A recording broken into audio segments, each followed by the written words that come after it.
አባዬ ችግር ውስጥ ከገባሁ እኮ ቆየሁ። ትሁቴን ገለውብኝ ነበሩ እና ዝም እንድላቸው ፈልገህ ነው? እኔ ምን አገባኝ? እዚህ ነገር ውስጥ የለውበትም እኮ። ወንድ ብሆን ኖሮ መሳሪያ ይዤ እጠብቅህ ነበር፣ ግን ሴት ሆንኩኝ። ቆይ ግን የሚመጣብህን ነገር አስበኸዋል? እኔ ህይወት ላይ ምን እንደሚፈጠር መገመት ከባድ ነው። ትሁቴን የተመታችበት ቦታ ሳልደፋው አልመለስም። አንተ ገለባ! ይቅር በለኝ ጋሼ፣ እኔ አይደለሁም እናቴ ነው እንደዚህ አድርጋለኝ። እንከፍ! እንደ ጥሩ መሪ አግኝተሃል። የልጅ እንደማፈሰስ ዝም ምን መስሎሃል? ሁለተኛ አጠገቡ አልደርስም። ባለፈችበት ራሱ አላልፍም። እባክህ ተወኝ ጋሼ፣ እባክህ ተወኝ። ቢያንስ የወንዳማ ሞት ሙት። እሺ፣ ማንም ሰው እንዳይሰማ፣ በተለይ ይሄ አርቲፊሻል ናት የምትሉት ልጅ እንዳይሰማ። ተመስገን፣ እኔ አሁን ስላለሁበት ነው የነገርኩህ። ትሁት እንደሆነች ሁልጊዜ ችግር ፈጥራ መፈርጠጥ ነው ስራዋ። ምን ነው ደህና አይደለችም እንዴ? ምንም ነው ቲና ጠፍታብኝ ነው። የት እንዳለች ታውቃላችሁ? ተደስተን ሳንጨርስ እንደው እንደዚህ አይነት ዱብዳ ይውረድብን። በእኔ ምክንያት ስንት ሰው ተውስ ገባ። ተመስገን በትሁት መተውበት እንዲሁ በቀልድ የሚያልፍ ይመስልሻል? አንቺ ስታስቢ ህይወት አንዳንድ ቦታ እንዲህ ናት፣ ፊቷን ታዞራለች። እሺ አባዬ አመሰግናለሁ። ተይ ልጅ አባት አይመሰገንም። ደግሞ አንቺ የምትሆኚ የምታደርጊው ነገር ነው። ማናት ያንተ ጓደኛ እዚያ ቤት የምትኖር? ቲና ናት። ካገኘኋት ስለቆየው ነው እዚህ ቆሜ የምጠብቃት። ግን ደግሞ ቲና እዚህ አትኖርም። ድጋሜ እዚህ እንዳለ ትሁት ተመታ ከወደቀች በኋላ ማን እንደተኮሰ በኋላ ሲጠራ ለካ ደጀኔ ነው። የሐሳቧ ምንጭ ግን ናቲ ነው። እንግዲህ ተኩሶ ከመታት በኋላ ሪፖርት እያደረገለት መትቻታለሁ የምትተርፍ ሁሉ አይመስለኝም እያለው ነው።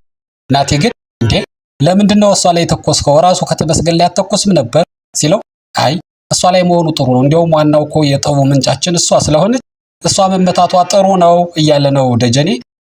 ናቲ ደግሞ እንግዲህ በኋላ እኔ በቃ የመጣሁበትን ጉዳይ ጨርሻለሁ መመለሴ ነው አለ። እስካሁን አልመለስም በባዶ መሄዴ ውርደት ይመስለኛል እያለ ሲል ቆይቶ ነበር። ዛሬ ግን እንግዲህ የመጣሁበትን ጨርሻለሁ መለሳለሁ ሲል እንዴ የሐሳቧ መንጫ አንተ ሆነህ ሳለ ወዴት ነው የምትሄደው? መጨረሻውን ይህ እንጂ ቢባል ኧረ እኔ የለሁበትም ብሎ እዚያው ላይ ሲሸመጥጠው አንተ ካዲ መባባልና አንድ ሁለት መባባል ጀመሩ። በዚህን ጊዜ ናቲ አይ እንግዲህ እኔ እዚህ ነገር የለሁበትም፣ ለማንኛውም ከተማ ከመጣ ግን ደውልልኝ ማድረግ ያለብኝን አደርግልሃለሁ ብሎታል። እንግዲህ ትሁት ተመታ ከወደቀች በኋላ አካባቢ ወዳለ ሐኪም ቤት ወስደው እንድትተርፍ ያደረጓት ይመስላሉ። የመጀመሪያ እርዳታ ተደርጎላታል። እንግዲህ ተመስገን ግን በቃ አራስ ነብር ሆኗል። እንግዲህ በኋላ እሱን ሳልጨርሰው እዚያው ትሁትን ከመታበት ቦታ ላይ እጄ ገድለዋለሁ እያለ ይፎክራል። አባባ ደግሞ ይለማል። ይወል ያለፈው አልፏል። ስለዚህ እንግዲህ በኋላ መኖራችሁ በደስታ ነው መሆን ያለበት እንጂ አሁንም ስጋት፣ አሁንም እስር ቤት ውጣ ግባ ውረድና የሚባል ነገር መቆም አለበት። እስኪ ሲተውት ነው የሚተው እያለ ቢለምነው ዛሬ ብሸሽ የፈራሁት መስሎት ተከትሎ መምጣቱ አይቀርም። ስለዚህ ይሄ ነገር እዚህ መቆም አለበት እያለ ነው ተመስገን። አባባ ግን አይሆንም ብሎታል። እንግዲህ ለማንኛውም አብሮ ለመቀጠልና የአባባን ቃል ላለመጣስ እሺ በቃ ለማንኛውም እናንተ ወደ አዲስ አበባ ሄዱ፣ በመኪና ሆናችሁ ወደ አዲስ አበባ ሄዱ፣ እኔ ደግሞ እዚሁ የልብሴንም ይዤ ልምጣ ምናምን ብሎ እንግዲህ አታሎ ተመለሰ ማለት ነው ተመስገን ወደ እነ ትሁት ቤት።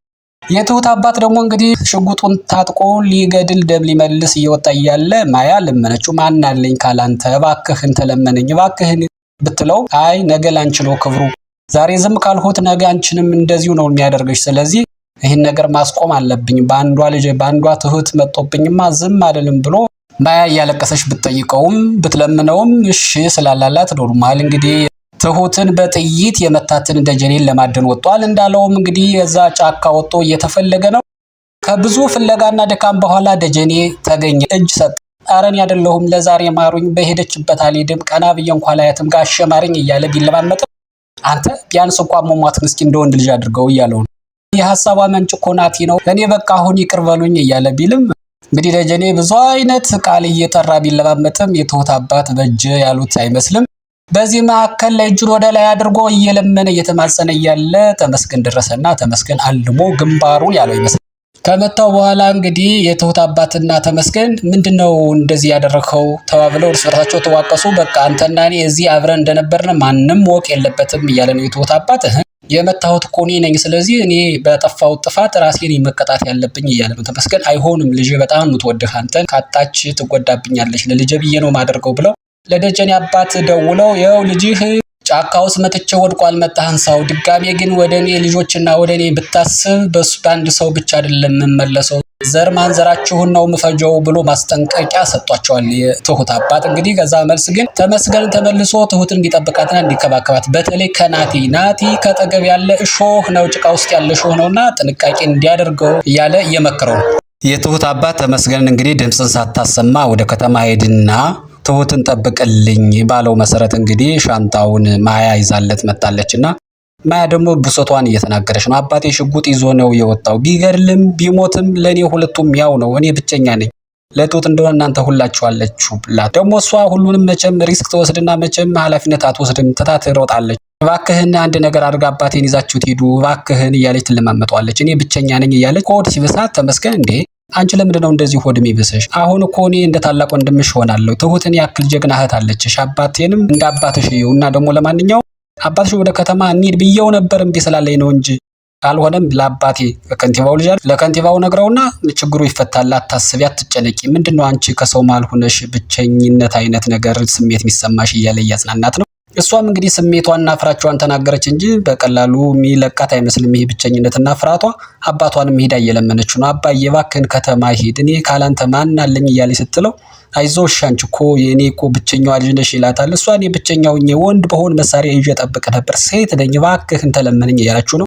እንግዲህ የትሁት አባትም ወይም አባቷ እንግዲህ ትንሽ ጊዜ ስጭኝሽ እንዳልሽ ይሆናል እያላት ነው። በዚህ መካከል እንግዲህ እና አባባ ደግሞ ወደ ከተማ እየደረሱ ናቸው። ሰፈራቸው ደርሰዋልና ሰፈር ትሁትን አቅፈው እና ደግፈው ወደ ቤት ሊያስገቡ እያለ መንገድ ላይ መላኩ ተገኘ።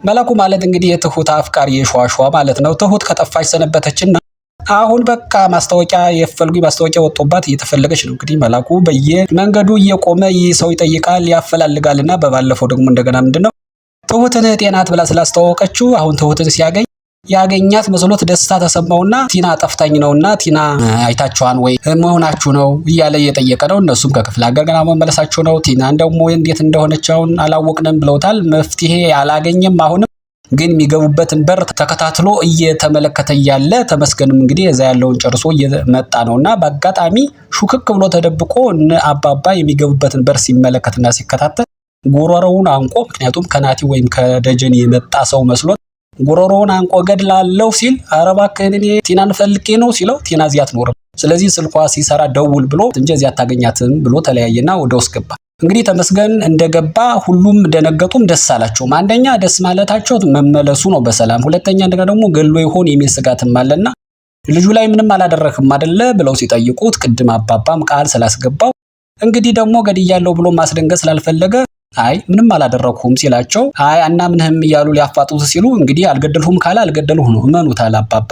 ይህን ካለ በኋላ ግን አባባ ናስኪኔ ብቻን ውጭ ላናግረህ ብሎ ወጣና እውነቱን ነገረው በጥይት እንደመታውና የትሁትን አባትም እንሂድ ብለው እምቢ እንዳለው አባባ አሁን ስጋት ውስጥ ናቸው። ለምን ትተኸው መጣህ እያሉ ናቸው። ግን ተመስገን ሞክሮ ነበር ከአንዴም ሁለቴ። ግን እኔ ወንድ ልጅ ሁኜ እንዴት ነው ፈርቼ ወደ ከተማ የምሄደው የምደበቀው? እኔም ጥይት እሳት ሚተፋ ነው ያስኩት ብሎ አካኪ ዘራፍ ስላሉ ነው እንግዲህ የትሁት አባት ወደዚህ ያልመጡት። እዚህ ደርሷል። ተመስገን እንግዲህ የአባባን ስጋት ለመቀነስ ይመስላል አታስብ እንግዲህ የትሁትን አባት እንደምንም ማግባባቸው ወደዚህ እንዲመጣ አደርጋለሁኝ፣ እነሱም ምንም አያመጡም አትጨነቅ እያለው ነው። አሁን በቃ ትሁት ብቻዋን ናት ግቡና አውሩ እያለው ነው አሁንና ተመስገን ወደ ትሁት ተመልሶ ስለ ፍቅራቸው እያወሩ ዋጋ ስለከፈሉ በእያንዳንዳቸው ለኔ ብለሽ ይህን ያክል ከፈልሽ ይላታል። እሷ ደግሞ ያንተንማ ሩቡን ያክል አልከፈልሁም ብሎ ፍቅር እየተለዋወጡ እየተገባበዙ ነውና እንግዲህ ኖርማል የቤተሰቡን ጣጣ ጨርሰው ስለመጡ በቅርብ ቀን ሰርጋቸው እንደሚሆን እየተነጋገሩ በጉጉት እየጠበቁ ያሉ ይመስላሉ። በጨዋታ መካከል ግን ቅድም ስለታነቀው ሰውዬ አነሳና ቲናን ግን ያለችበትን ታውቂያለሽ የሚል ጥያቄ ሲነሳ አራላቅ ቅድም እኮ መንገድ ላይ ስንመጣ የሆነ ሰው አግኝቶን ነበር፣ ያ በባለፈው እንኳን እንዴ ብላይንድ ሆና ሲመራት የነበረው ሰውዬ እኮ ነው ስትለው ትዝ አለውና እንዴ ግን ምንድነው እሷ ምን እየሰራች ነው ፊልም እየሰራች ነው እንዴ ሲላት እሷም ምን የሷ ህይወት እኮ ህይወቷ ራሱ ፊልም ነው ሰውየው ላይ ፊልም እየሰራች ያለች ትመስለኛለች ብላ እንግዲህ ስጋቷንና ስሜቷን እየነገረችው ነው። በተመስገንና በትሁት መካከል ያለው የፍቅር መገላለጽና ጨዋታ እዚህ ደርሷል። በመካከል ግን የትሁት አባት ለአባባ ደውሎ አንድ የሆነ ነገር መረጃ ጠይቆታል። አባባ ግን ትንሽ ደንገጥ ያለ ይመስላል። ድንጋጤውን ተመልክታ ወይዘሮ ምረትም ምንድነው በሰላም ግን አይመስልም እያለች ነው። በመካከል እንግዲህ ትሁት ታማ ተኝታለችና አንድ ስሊፐር ያደረገ ናቲ ይሆናል እንግዲህ በጨለማ መጥቶ ጉሮሯን አንቆ ጸጥ አድርጓታል። ምን ትሆን ይሆን በሚቀጥለው